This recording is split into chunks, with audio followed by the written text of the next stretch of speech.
Josh, thank you for being here again. I'm so honored to have you again, and another episode with the champagne. Well, you had me with champagne, yeah. So I'm excited to come back. I had a ton of fun last time, so this will be good. Absolutely, absolutely. All right, so we're going for champagne. It's a holiday time. Mm-hmm.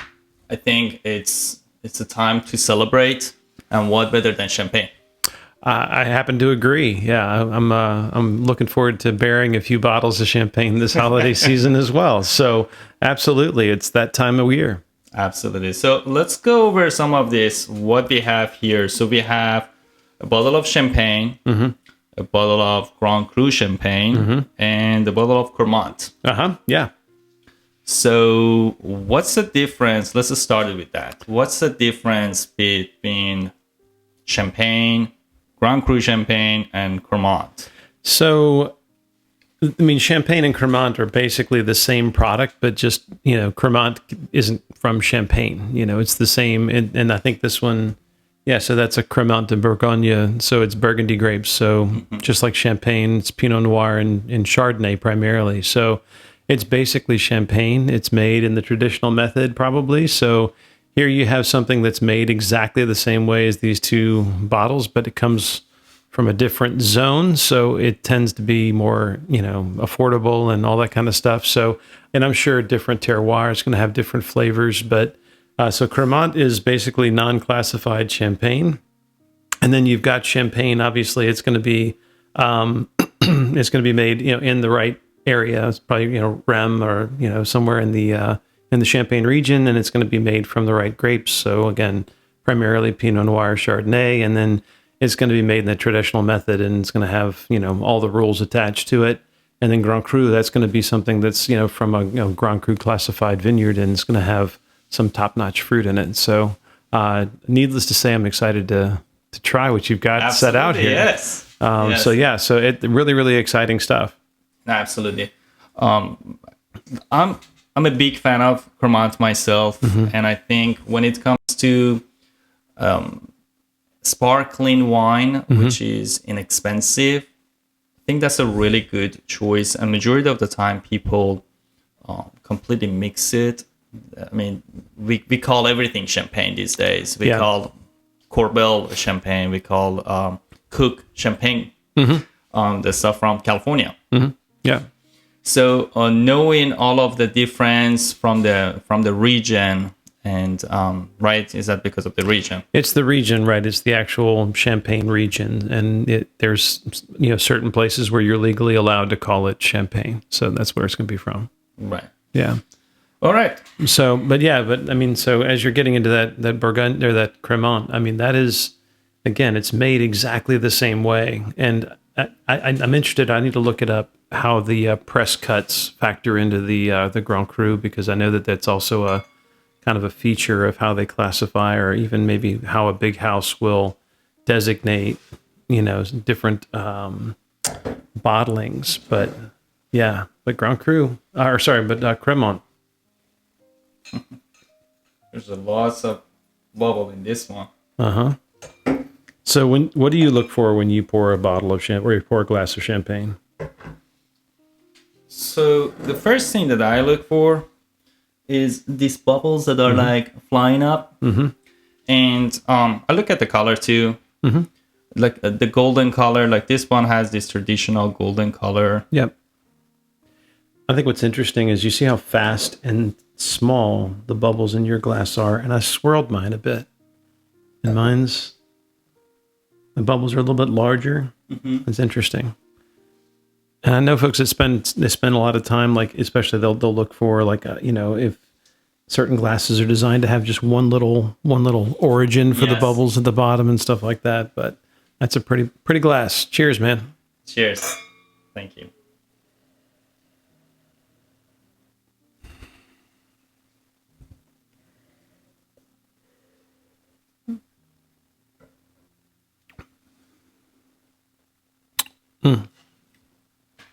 So flavor-wise, with champagne, to me, it's they pick these grapes really low acid, really high acid, really low sugar. Right.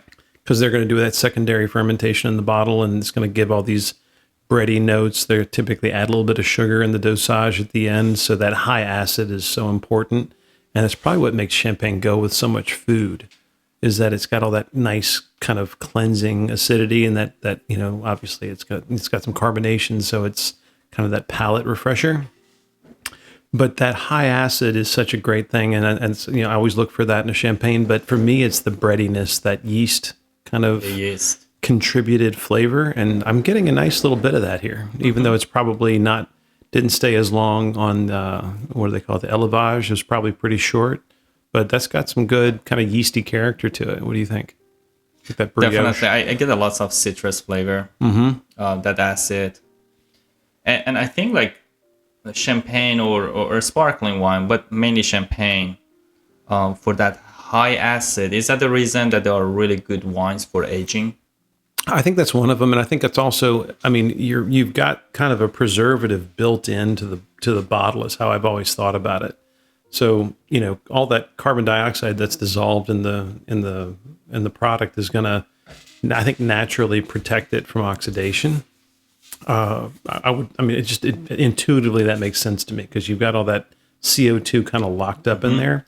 I don't know if that's true or not. That's how I've always thought about it, is you've basically, you've got a bit of a blanket, in there for it. It's gonna protect it from a little bit of oxidation, but high acid, I would think, definitely contributes. So it's probably got a really low pH. Right. And then you've got, I think that CO2 in the bottle is just gonna, I think, contribute to it. And I haven't had really old champagne. What's the oldest champagne you've ever had? 2004, I think, was the oldest that I had. Yeah, I had like an '02, but it was in 2013. So it wasn't that old when I had it. No, actually, you know what? 1996. I had a 96 Venage. Okay. Louis XV's Venage. And it was good. Where were the bubbles on it, though? Did you have a lot of carbonation left, or had it started to subside? No, it was a little bit settled. So that's kind of where I go. I think that you buy yourself a little bit of a window, because you've got that dissolved CO2, but I think over time that starts to go away and you don't get a lot of that. Correct. And so I think that's probably where, it gets more susceptible to oxidation. To be honest with you, I'm not 100% sure, but I mean, I haven't had a lot of experience with aged champagnes, but I know some people just rave about them. And I would imagine what makes a champagne so unique, right? All those, like you mentioned, citrus in this one, I get a little more like stone fruit, maybe like definitely some apple. But then you get into some of those creamier flavors, and you get into some of those like yeast imparted, that brioche flavor. I'm sure some of that does some really cool stuff over time. So it'd be interesting for me to try an aged champagne, but it's not something I've had the opportunity to do. Speaking of the aged champagne, I actually had a gentleman walk into to me another day, and he had a bottle of Dom Perignon from 1982. Okay. And then he was like, I was 20 years old when my dad gifted to me this bottle for my wedding. And I never opened it. I'm not a wine guy. Like, I don't know. I don't know what Can to you do, get it from me? I was like, I can't buy it from you. Like, that's not something I can do. However, like, what you looking for? We were just talking, having a conversation. The guy was like, well, you give me $100, $150, I'm okay. Okay. And then I looked it up. That was like a $3,500 bottle, if you can find it these days. And I told him, I was like, I can't get it from you, but just so you know what is the market for this. Yeah. Find somebody else. Open your eyes, basically. But oh my God. Don't give it away. Like, just go enjoy it. Yeah. 1982 Dom Perignon. I mean, who knows what condition it's in? That is true. It's a risk. It's got to be. I mean, try it. Like, why not just if you're just pop it open? looking to just make $100 off it or something like that. I mean, just pop it open and see what you got. I got a really good friend who he likes old wine, and what he likes about old wine is that no sip is the same as the last. It evolves so quickly once you've opened it up, and you get that opportunity to kind of see it evolve in the glass. Oxygen hits it for the first time in decades, and you get this crazy experience as it starts to kind of basically give up everything it's got. And it's like, this is the last moment of this wine.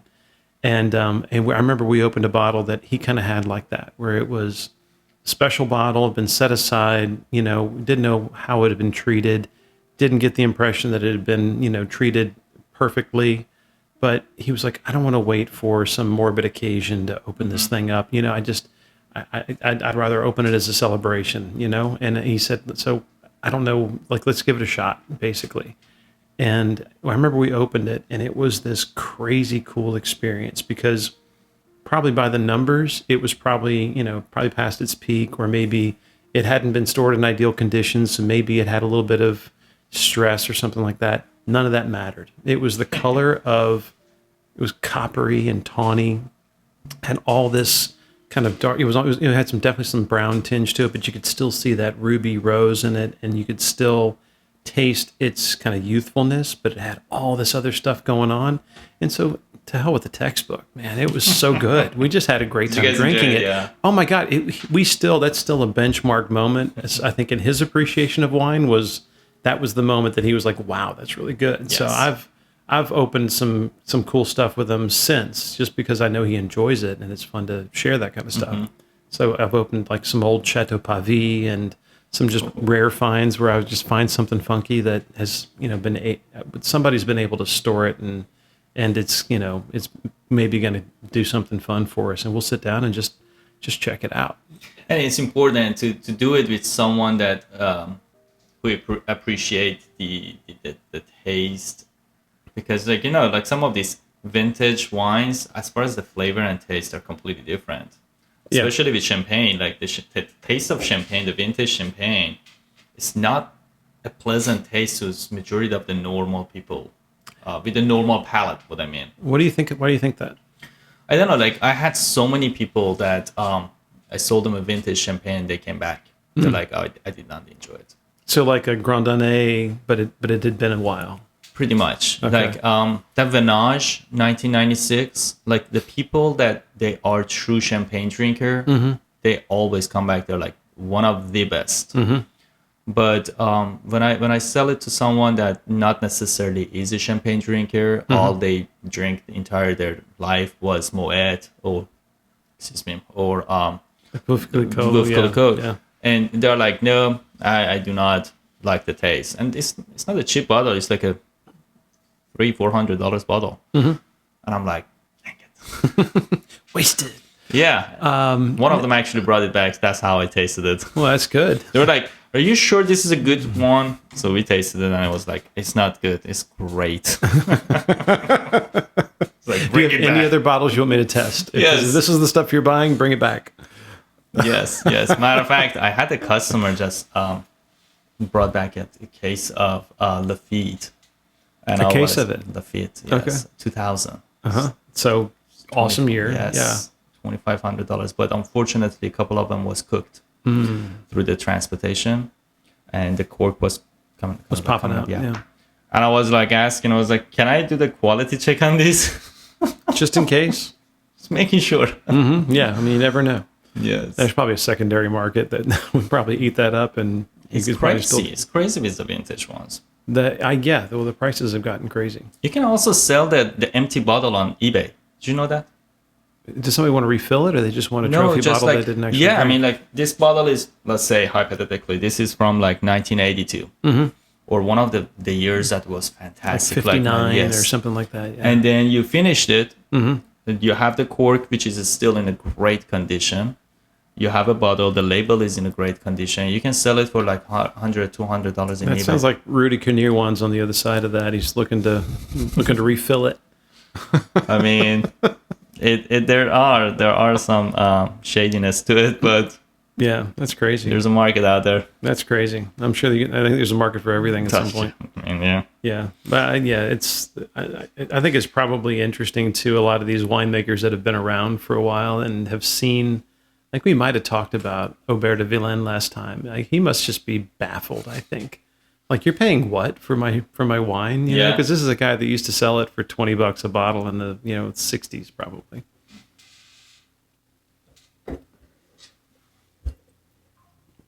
I cannot get enough of this.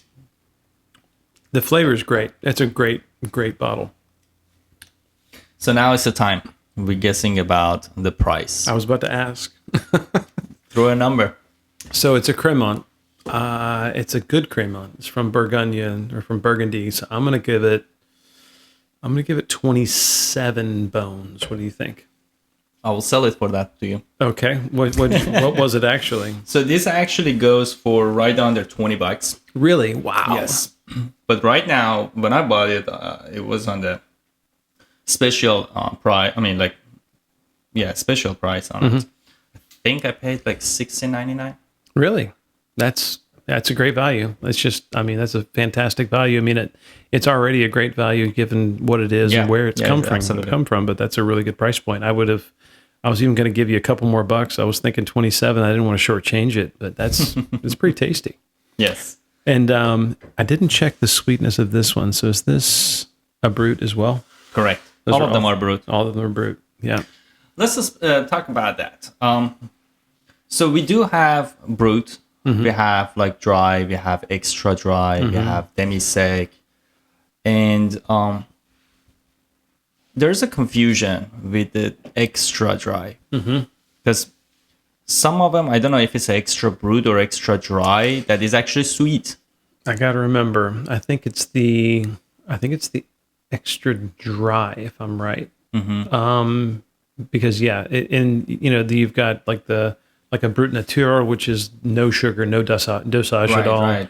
And I don't know if everybody understands what that is, but when you're done making a bottle of champagne, I love telling the story that somebody was really, really hard up to put some bubbles in that thing because it's not an easy process. You've got to make the wine, you put it in the bottle, you put in sugar and yeast, and you close it up and you let it, ferment again, and you get all this CO2 in there.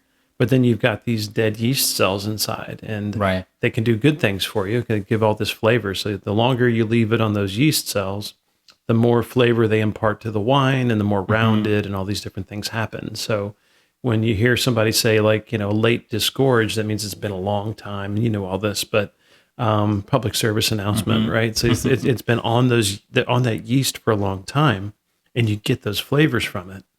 But when it's time for it to get out, you don't want to sell a bottle of champagne that's got a bunch of, gunk inside. Yeah. So you got to get it out. And so they riddle it. And you've seen the classic stories of people riddling, and they've got the big forearms, and they're on the riddling racks, and it's being done. The most popular one is the Schramsberg. Yeah. Riddling it around. But then you get that yeast gets into the tip of the bottle, and the bottle's upside down. And so then you've got to get it out somehow. So they freeze the neck of the bottle, pop the top off, and it's a little cork, it's a little plug of ice that's got all that yeast trapped inside, and it shoots out like a cannon. Well, then you've got less wine in the bottle. So crap, now what do you do? So now you got to take a finished and, the product. You finished product, but that has the bubbles in it already. You got to top it up to a certain point, and then you add this dosage. So now what do? Well, you put in sugar again back in the bottle. And so that sugar, it's like a mixture of sweetened wine, and you put that back in, and the amount of that you put in is determines like kind of the resulting sweetness. Correct. And because there's no more yeast in the bottle, you just took it out, it doesn't ferment again, so that sugar gets to stay. And that's why they kind of tell you how much they put in, and that's the nature where there's none, or there's like a oh my gosh, I think it's an extra brut and a brut, if I'm right. And then it kind of goes up through the kind of into nature, more, or like Well, nature is like that's like the lowest one. That's like no sugar, isn't it? Yes. Like as far as not having any sugar. Yeah, and then it kind of goes up to more of a sweet level. And so as a consumer, you got to figure out not only, what's your region, what's your kind of what's your producer, what's your flavor profile, but also, do you like a little bit of sweetness? Do you not? Kind of what's the thing that's going to get you excited about that bottle? And I tend to go for a brut. So this is kind of right in my zone. But as with anything wine, we talked about it last time, there's so much to know, so much to learn. Absolutely. Just for my own selfish reason, not getting too technical about it. When you say they add a little bit sugar to the bottle, and then they bottle it, it goes through the second fermentation, that sugar doesn't turn to alcohol? It does. Yeah. Okay. Yeah. The yeast, they do what they do. And so they create alcohol, but that's why that first wine is picked with such low sugar, because there's going to be more sugar that bumps in at the end. So these are probably right around 12% or so resulting alcohol, maybe a little bit more. This one says 12. This one's 12 as well, yeah. So they're probably 11, 10 and a half, 11 when they were initially made. I don't know what the actual additional alcohol is, but it is going to bump up the alcohol just a little bit. Yeah. But Interesting. yeah, and then of course, the more sugar and yeast you put in, or the more sugar, the yeast will multiply. But the more sugar you put in, that's also going to contribute to, how pressurized it is. So again, so much I could kind of nerd out without without trying. I'm enjoying it. But with a Cremant, they tend to make it a lower PSI, so less carbonated than a champagne will. So a champagne tends to be a little bit higher carbonated because they put more sugar in, which gives it a higher PSI in the bottle. More CO2 becomes dissolved in the wine itself. Mm-hmm. So you're going to have it's more pressure inside the bottle, more CO2. When you pour it, it kind of bubbles up more. So it's interesting. Champagne does have a higher PSI when it's in that élevage state because they put more sugar in. Right. Makes more bubbles, makes more CO2. Nice. Yeah. Speaking of champagne. Hey, is it time? Is it? All right. Cheers, man. Let's finish this up. Let's give this a shot. Tsarine champagne. So what can you tell me about this one? I've not tried it before. So just a little bit of the information I have about this. I think Tsarine, the name is inspired from like the Tsars of Russia. Mm-hmm. And if you look at the shape of the bottles, it's inspired by the little minarets. Correct. That's interesting. That you see in St. Petersburg. Mm-hmm. That's as far as that. As far as the house, it's one of the old house from Champagne. They've been around for a while. Mm-hmm. And family winery. Wonderful. Yeah. Cheers. Okay, totally different smell. I was about to say, I get more yeast from this. A lot more. Yes. Yeah, so I would think this probably already automatically, I think it probably had a longer élevage than the Cremant. The Cremant did. Yeah, that's right.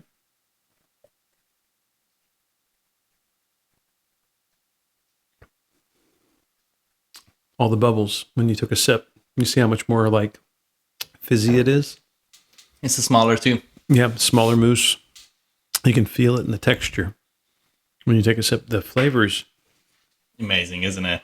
And the color compared to the Cremant, it's a little bit lighter, yeah. Mm-hmm. It's not as golden. No, it's got a lot of really good. This is the flavor profile I go for. That more yeasty, bready. Yeah, I don't know why I like it, but I do. It's just what I like. I did actually have this side by side by Veuve. Okay, what'd you think? Well, obviously you like this better. So I know people hate on Veuve a lot. I like Veuve. I think there's nothing wrong with it. It's a solid bottle of champagne, but it's very it's very homogenized. A bottle of Veuve's a bottle of Veuve's a bottle of Veuve. That's on purpose. They blend to it, and they're very specific about it. And the house, I'm sure, is extremely it's important to them that they're consistent. But I think if you kind of are ready to branch out and kind of do something different, I think getting into some of the other producers, grower champagnes, which is where you're getting into more vineyard specific parcels where you're not blending as much, and so you get more expression from the fruit. I think that's definitely that's kind of the next step. If you've kind of had you've had Veuve and you've had kind of the some of the bottles that we all know that you recognize on a shelf, and it's time to cross, something like this is that's the place to go. I agree. And I think when it comes to Veuve, mm-hmm. me personally, I tried it. And I wouldn't say I would hate it or anything like that. I actually like it. People that know me, they mm-hmm. know when it comes to the wine, I always say wine is to me like a vacation. Mm-hmm. I don't know if you talked about that before or not. No, I don't think so. So here's my strategy. I'm going to break it up for you. Yeah. So you go to the vacation. Mm-hmm. You don't go to the same place, same restaurant, same view, same food, same mm-hmm. wine. No, I mean, today you go to Texas, tomorrow you go to Miami, next day you go to France, mm-hmm. then after that you want to go to Bali. you want to switch it up, go to the different hotels, go get an Airbnb, try different restaurants, maybe go to a local place. You want to switch it up. Yep. It might be a great experience out of that, or it might be like, I know at least for next time I'm not going to go to this restaurant because I don't like its service. So that's how I look at the wine. I mean, we talked about it. There's so much out there. Yeah. Sticking with one single bottle, to me, you're missing out. Especially some of these bottles that you're paying fortune just because of the marketing that is behind it. Like, Sure. let's be real. Like Louis Vuitton, I mean, it's not a small name. No. You have that in a bag. Like, of course, the bottle should be like $60, $70, $80. You go to the Publix, you get that bottle for like $75, $80. Sure. Yeah. And you come to like, you go to the Total Wine, you get it for like $60. And then you get something like this. I think this is right around 50, 49, something like that. Still, that's a for a celebratory bottle of champagne. That's a great price point. I think so too. And I'm like, okay, I get this experience out of this bottle for like 49, $50. What else do I have in comparison? Sure. Like Vouv is like $60, $70. Yeah. So like in that zone, there's a lot to do. I'm a big fan of Piper Heidsieck. Yes. I'm a big fan of that one. And it all comes back to, I had the opportunity to taste side by side Cristal and Piper Heidsieck. And I didn't distinguish enough of a difference that I was willing to pay the Cristal price. Wow. And it wasn't that Cristal was bad. It's that Piper delivered all the things that I was looking for. Piper delivers the good stuff. And I could get a half a case of it. For that price. For that price. Yes. So I could drink a whole lot more of the Piper Heidsieck. But it kind of goes back to, what are you in for too, right? So I think getting back to the Cremant for a second, I mean, it delivers all the things you're looking for in a champagne. It doesn't have this experience, but if you're drinking champagne as an aperitif where you're just going to be drinking it before a meal, making sure that you toast with it and you're having kind of you want to experience the champagne for the champagne, I think you'd go for a bottle like that. But the Cremant, there's so much food where, I mean, it's almost a universal pair. You can pair it with spicy food. Yes. You can pair it with heavy food. You can pair it with light food. You can pair it with everything. So why not drink it more often? Well, not for $50, $60 a bottle probably, but if you can get a Cremant, and we were talking a little bit about Cava earlier, even cheaper, where you can get a good bottle that delivers some of that punch, but then have it with Thai food. Yeah. It's a great thing to have with Thai food. I'm a big fan of pairing my sparkling wine with chicken wings. With chicken wings, that's perfect. Yes. That's awesome. Spicy chicken wings. That's awesome. That's a good time. I'll tell you a quick story. I was, single and I was dating and there was a girl that I was going out with and I'm like, I just wonder if she can hang. And I think I'm just going to have to see. And so we went to a wine bar and we were all dressed up and, we were just drinking the wine and it was all very sophisticated. And right across the street in Atlanta was a $3 cafe. And so it was a Monday night or maybe it was a Sunday. I don't know what it was, but there was football on. I said, what if we just go across the street to get some wings and beer? And we went and got wings and beer and she totally hung and she was very, very cool about the whole change of gears. Nice. And I was like, okay, cool. We can go out again. That was really great. But we should have just grabbed a bottle of champagne and brought it over. That's a heck of an idea. That's good. Should have done it. Missed opportunity. Well, it's never late. It's never late for a bottle of champagne and chicken wings. Chicken wings. It's on the list. It's definitely something to try. There you go. And give you an idea for this weekend. Yeah, sure. It's great.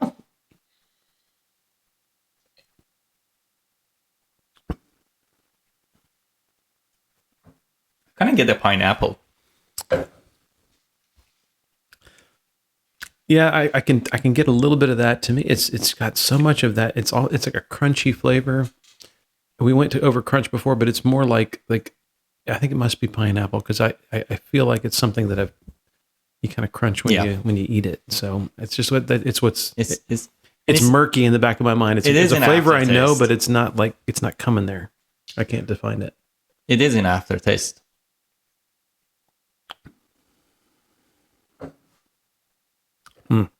I just think it's got yummy in the aftertaste. That's some good stuff. I'm a fan. And so you said this is from, there's the importer. So it's from Rem. And I never know whether you pronounce it Rem or Ross. You hear people say Ross. It's kind of I heard Rem. I've heard Rem as well. I really don't know how it's supposed to be pronounced. Yeah, that's a good bottle. I've not tried that before. I'm glad I got the chance to try it. To me, that punches above its weight class. That's got a lot of goodness going on for the price point, for sure. They do have a bottle of Blanc de Blanc. It's my favorite. Okay. That bottle of Blanc de Blanc is just gorgeous. Mm-hmm. Okay. And they do have a bottle that I think it was a collaboration or inspiration from the European model named Adriana. Okay. It's a gold bottle, completely gold. Oh, like gold, like painted gold? Like yes. Gold? Yeah, Okay. I mean, the shape is exact same, but it's completely gold. Oh, I think I've seen that bottle. It's hard to miss. Yes. Yeah. And the name is Tazurine Adriana. Okay. Very cool. So like it's basically like a Russian princess, the Tsarine. I think it was a Hungarian model, supermodel. Yeah, I'm wondering what the name Tsarine is. It like Tsarine? I mean, the company's name is Tsarine, which, like I said, it was inspired by them. I'm not sure if anybody from the family was an immigrant from Russia or not. There is any links or not, but the Adriana was like a model, like a Miss Universe type of thing. Okay, cool. That they did it with her. The word out is that she had the longest legs. Okay. So. Well, it sounds terrible. We didn't talk about the Blanc de Blanc and Blanc de Noir. Yes, you're talking about Blanc de Blanc. Yeah. So Blanc de Blanc is how do you make white wine out of Pinot Noir, and why would you do that when you can make it out of Chardonnay grapes? Right. Correct. Yeah. So let's get to that. Okay. Sure. Well, I mean, again, I'm preaching to the choir here, but public service announcement. So, if you come upon a bottle of champagne, it's all going to be white, obviously, unless it's a rosé. But if you see a bottle that says Blanc de Blanc, it means white of white. It means that it's white wine from white grapes. Again, typically it's going to be a Chardonnay grape. So, they make Chardonnay the way they make Chardonnay for still wines. But then if it's a Blanc de Noir, you take that black Pinot Noir grape and you squeeze it, and white juice comes out. So how do you make a Blanc de Noir? You press the Pinot Noir grapes and just get the juice. And different fruit, different grape, you're going to get a different flavor profile.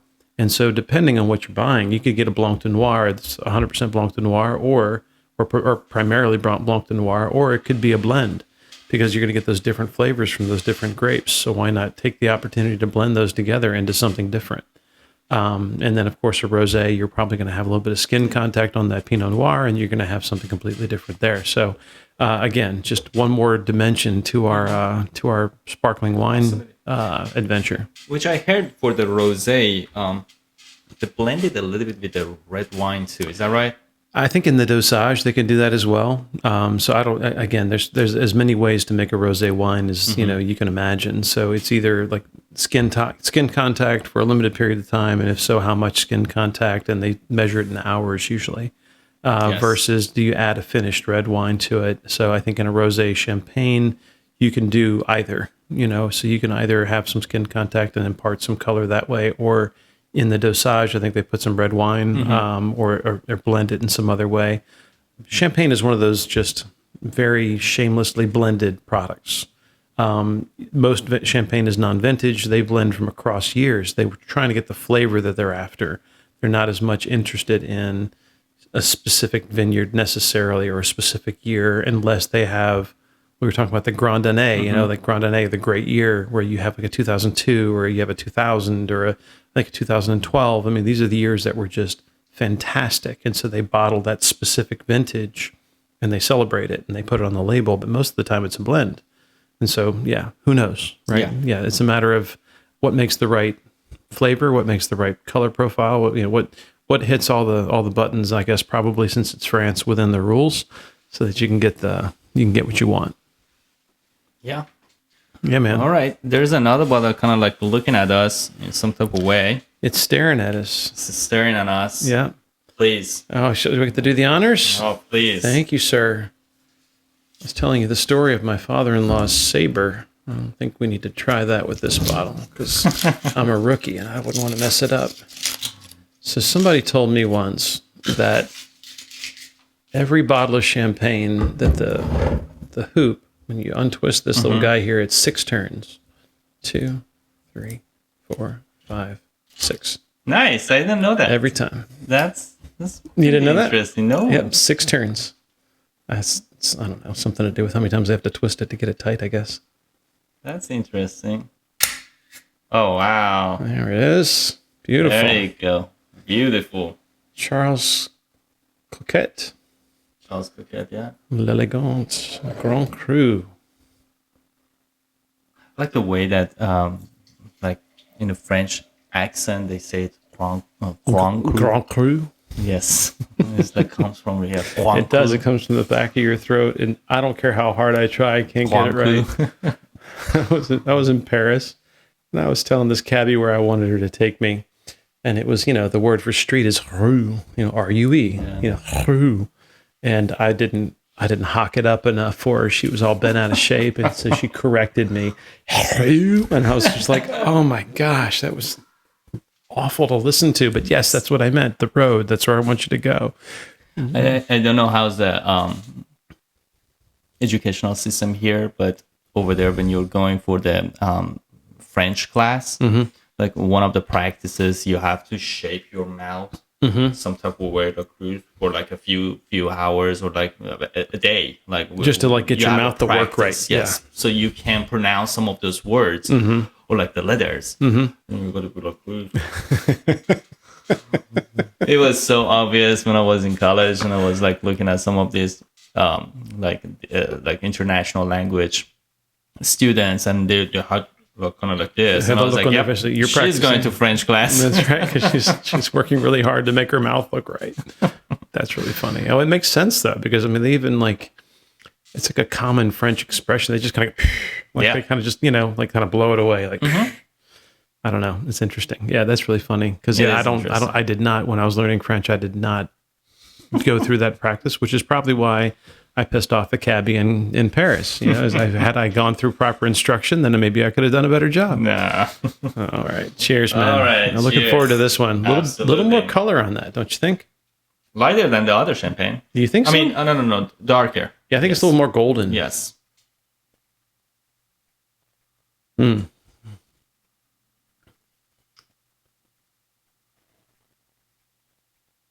So I'm going to say that's a similar smell to this guy, but it's got a deeper, there's almost a little bit more like... Biscuity. What's that? Biscuit. Yeah, biscuit and a little more age. I think this is a little older.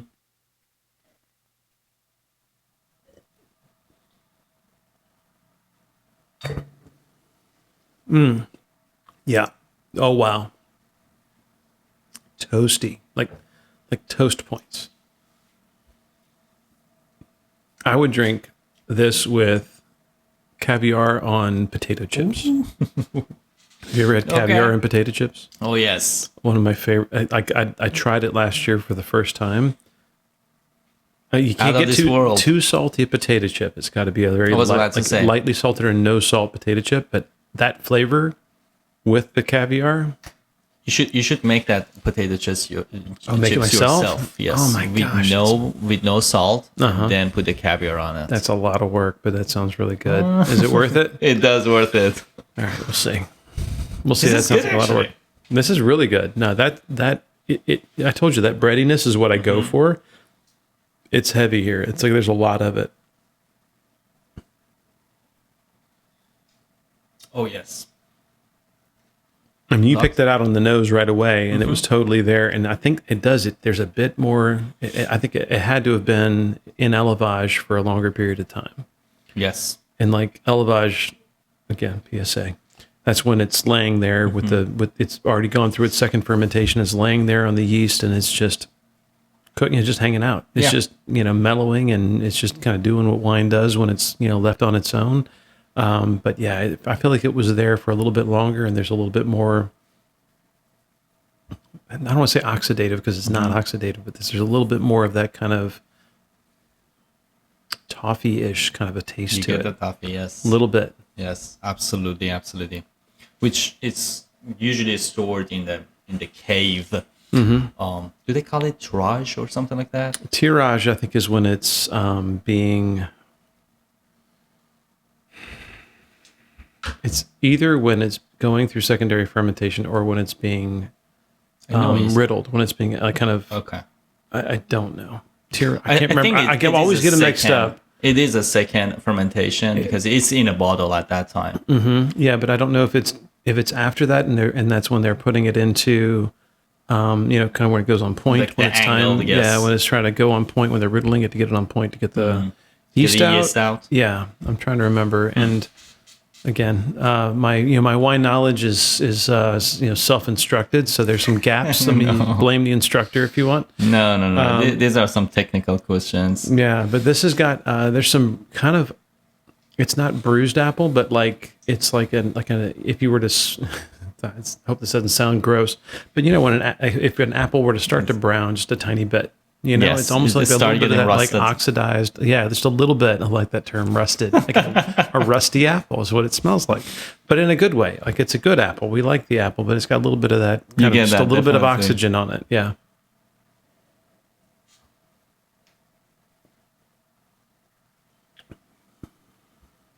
So That's yummy. That's a good bottle. it is. Charles Coquette? Coquette, Coquette? I believe. Is that a Q? Is it cute? It is cute. Yeah, Coquette. Coquette. Charles Coquette. Grand Cru. Grand Cru.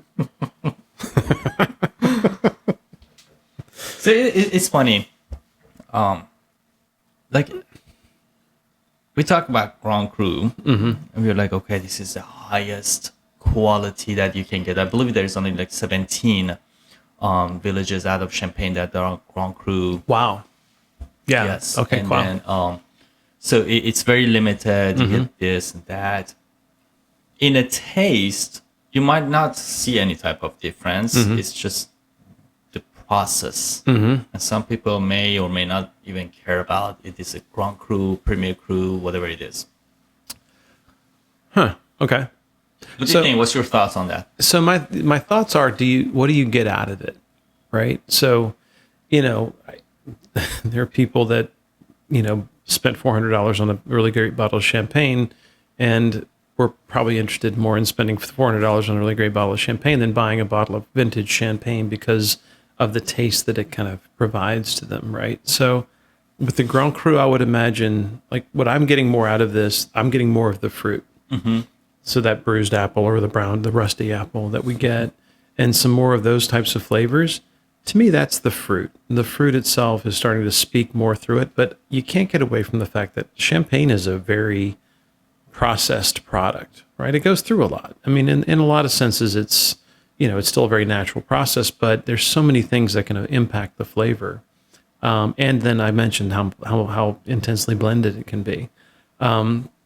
I do think that if I had a Grand Cru, fruit in my winery, that I would probably be taking the first press cut from the grapes when I crush them. So I'd be taking the first press cut. I would be looking for that free run juice that doesn't have any skin contact, so it's clean and it's got all this. It's got the weight of the essence of the fruit, and you don't get some of those more astringent flavors. I would probably be more thinking about that first press cut. I'd be thinking more about making sure that I don't add something to it or blend it in a way that blends out what's special about the fruit. So it could be, the treatment of that fruit in the winery is going to be different because you've got something you probably spent a lot of money on and something that's probably going to, it's hard to get. So, but still, you have that heavy yeast, influence, and you have, the dosage that you put in there with the sugar that you're going to add to it. So those things are going to impact the flavor. But I think that if you've got that quality fruit, you want it to shine. So I think as a winemaker, you're going to make sure that you don't stand in its way too much, even though there's so much process that goes into making this product. But again, it would take, as a consumer, like, I don't know, like, I mean, we noticed it pretty quick, right? The fruit, and we noticed that really heavy, like biscuity, yeasty, toasty flavor that we both seem to really gravitate towards, right? We picked up on that right away. But, how much of that was because it's a Grand Cru Champagne versus, The regular. yeah, or is it something that, Zarine could deliver in enough, I think we picked up on that, but I wonder how many consumers are going to look for that. Right. And would be willing to pay what they would need to pay the difference to get it. So I think if it's something that's going to bring you joy and it's something that you're going to get a benefit from, heck yeah, go for it. But not everybody's going to, and that's okay. And it's something that you should definitely try to experience to see if it's something that is going to excite you and knock your socks off. But if it's not, don't worry about it. Yeah. But it was good. I liked it. I'm not mad at it. It's very good. I like coming here, Sep. You open good stuff. Thank you.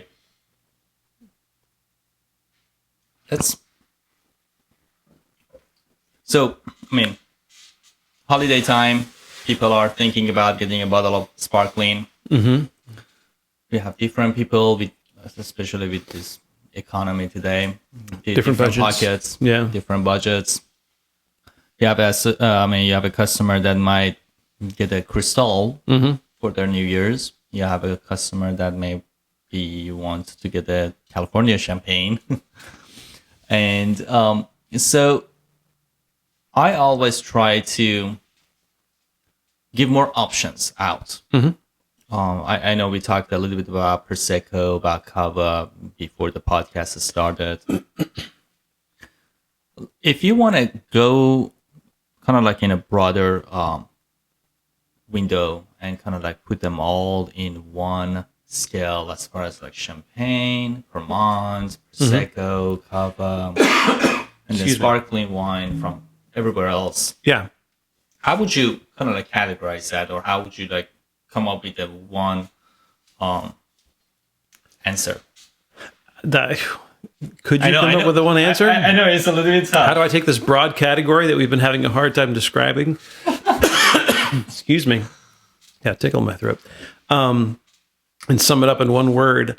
You could call it versatile and just completely dodge your question. How about that? It's a versatile category, Sep, and there's absolutely more complex. It defies all definition, buddy. Don't even try.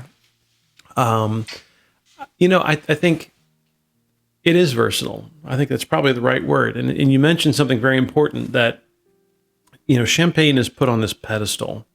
Everybody thinks it's this only to be enjoyed on special occasions. Like you have a bottle on your wedding day and you have a bottle at New Year's Eve, and that's about it. Pretty much. And that's not true. And I've got a good buddy in Texas who he will drink champagne at any time.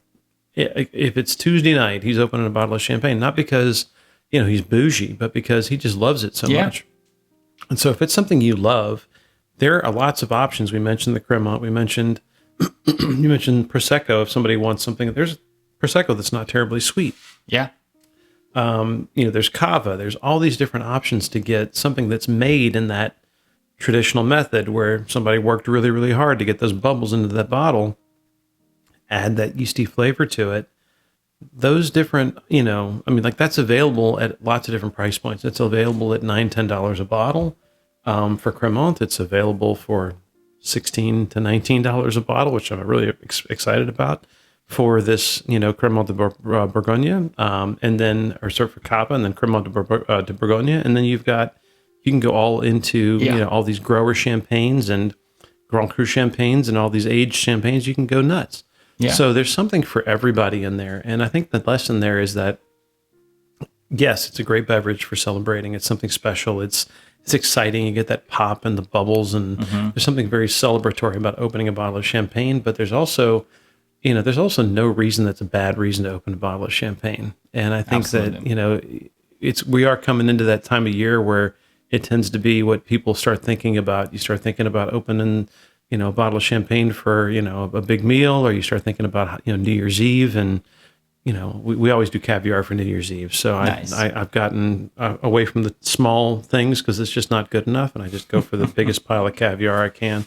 And we eat it for 3 days because it's just delicious. But That's the one time a year we really do that, and there's nothing that goes better with caviar than champagne, and you feel pretty fancy doing it, but it's just such a great flavor. But it's the time of year you start to think about stuff like that, but it shouldn't be the only time of year. Yeah, absolutely. You know, and I think that putting champagne on such a pedestal that you wait, you know, for something that's special, you're probably doing yourself a disservice if it's something you really like. And there's lots of ways to enjoy it without going broke, and there's lots of ways to enjoy it without caviar, and there's lots of ways to enjoy it throughout the year, whether it's hot outside or you're eating, you know, fish or you're eating chicken wings. You know, a bottle of bubbly is always gonna satisfy. Yes, for sure.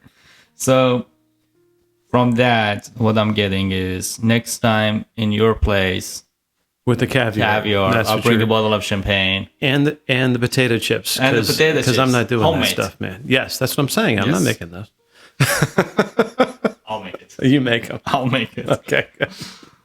No, I kind of want to commit to myself to open a bottle of sparkling every weekend. That's a great goal. I think that is a good life goal, Sep. And I think I should be your accountability partner on that life goal. Mentor. I'm going to mentor you on Sunday. Like, what did you open? And you'll tell me, well, I opened this, and I'll say, well, that's satisfactory. Well done. Yeah, I mean. Do you need a reason to celebrate the life? I don't think you do. No, I think just pop that bottle. So my 40th year, I told my wife when I turned 39, it's my 40th everything. So I can celebrate whatever I want. It's my 40th May the 3rd. You know, I just go for it. It's my 40th May the 3rd. It's time to celebrate. And I think you should probably approach every day in your life that way, right? You know, a day in your life is a day in your life. So why not celebrate it? I was about to say pop a bottle of champagne or like a sparkling every day, but then I was like, keep it for the weekend. Keep it for the weekends, and then, you know, give yourself some room for some other stuff too, right? Yes. Yeah. All right. All right. Cheers, my friend. Thank you.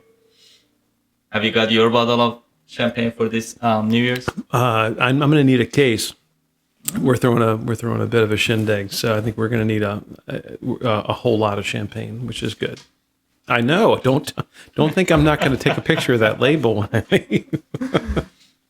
Man, for the party, I think it's a great choice. Oh, well, it's yummy. I mean, so it's a great.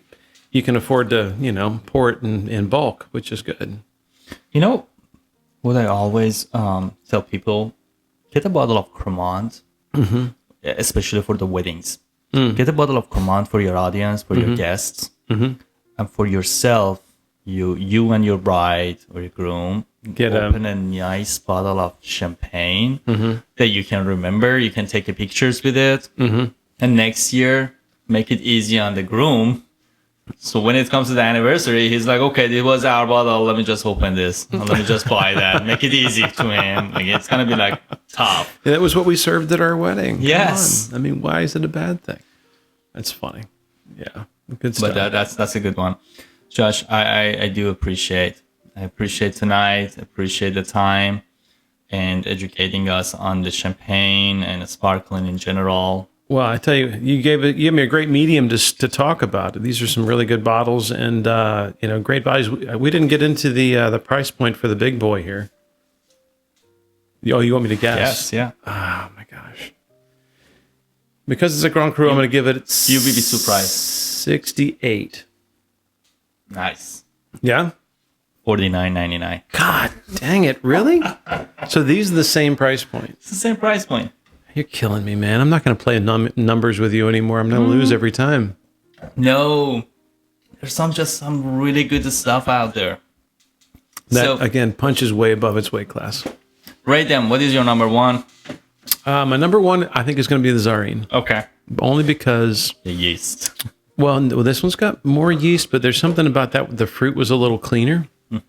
And just my mood tonight, that kind of got what I wanted. That kind of got me. It was really, really delicious. And then second and third. I mean, like these are probably like, you know, 1 and 1.1. Yeah. Yeah. All right. Well, thank you so much again. Thanks again, man. Really appreciate the invitation. I appreciate that. And cheers. And cheers. And cheers to you. Cheers, everyone. Happy New Year. Enjoy your season. Absolutely. Yeah. Absolutely. Drink some really good bottles. Doesn't matter what's the price range. Just enjoy them. Go with your palate. and go with what you like. You said it. All right, man. Thanks again. Thank you. Cheers. Happy New Year. You as well.